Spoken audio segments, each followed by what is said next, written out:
What's going on, everybody? This is Ryan A. Polk with the wrap up, and I know I'm a little bit late with this belated birthday, but I do not give a shit because this movie is still in theaters, and I know that fans out there probably still haven't seen it yet.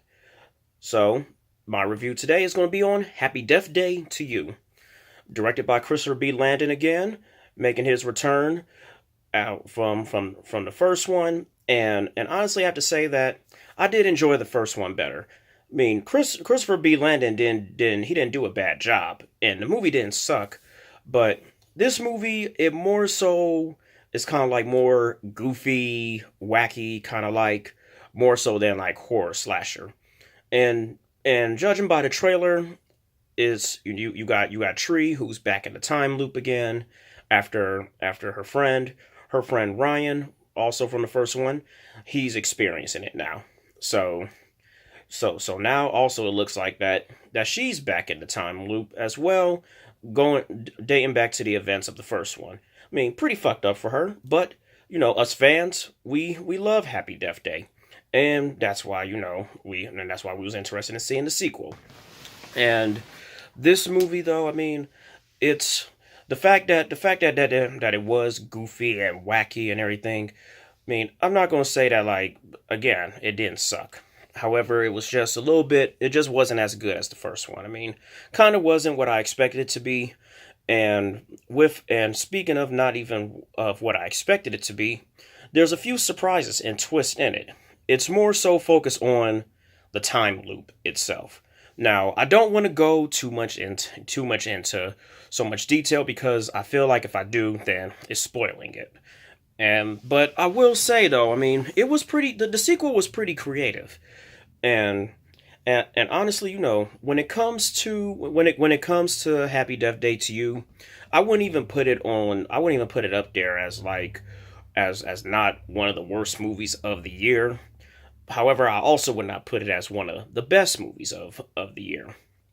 I mean, even though yes, I mean it's still early in 2019, but Happy Death Day is not one of the best movies of 2019. I mean, the first one, I mean, like I said, the first one I thought was better, and and then it also goes into like more into detail about you find out more a little bit about Tree and some of her friends in school and whatnot, and it's also a few twists to this movie.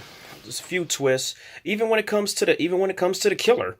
There's a few twists with that, but I mean, it's just like it's just kind of hard to go into more detail because if I go into detail, then it's going to be spoiling it, and and to even show that like I did somewhat enjoy it, I actually wouldn't even mind a sequel. I mean, however, if they do make a sequel, I do think that they should make it they should follow more of like what they was doing with the first one than the second one. I think I will enjoy it more. I mean, you can add some funny stuff in it, but Happy Death Day, that's kind of like a horror genre, and stuff like that I would like to see more horror than comedy. But, I mean, it was definitely just more so like just balance it out in a third one. I mean, the second one, though, I mean, that's probably what did save this movie was the comedy, and then you got Jessica Rothe. I mean, Jessica Rothe outdid herself again with this movie, and even I mean in the trailer, because like it even showed that like here she's doing stuff to die over and over again, and like it's almost like she's enjoying to die. I mean, but it's definitely I do think that like fans such as myself of this movie, well of the series, I do think that like you guys are going to enjoy it. I mean, it wasn't something that was putting me to sleep or like made me want to just be like, oh, okay, I mean, why am I even watching this? It's I do think that if you haven't seen it yet, and if you are a fan of the first one, definitely go. You're definitely going to enjoy it. However, if you've not seen the first one yet, watch the first one because you may probably think different of the series.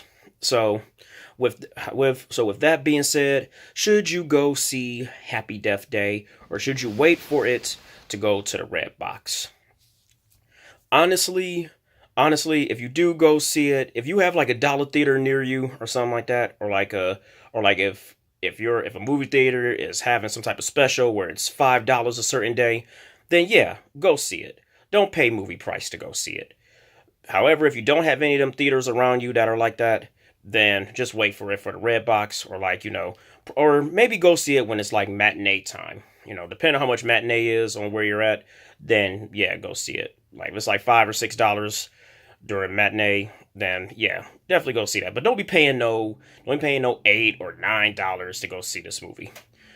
So that's kind of what it is. I mean, the movie is so like the movie has it's just so like not good, not bad that like it's almost kind of hard to say whether or not you should go pay to go see it or just wait for it to Redbox. You know what? Actually, maybe just okay. Probably just wait for it then. Just wait for it to come to the Redbox. However, still though, if you do feel like going to see it, and if you have one of the movie theaters who have like them cheap prices on a certain day, then yeah, then yeah, go see it. But as for its grade, I give Happy Death Day to You a C plus, and out of 5 stars, I give Happy Death Day to You 2 out of 5 stars. But however, if Christopher B. Landon does make a sequel, I will go see it too. So with that being said, this is Ryan A. Polk with the wrap up, signing off.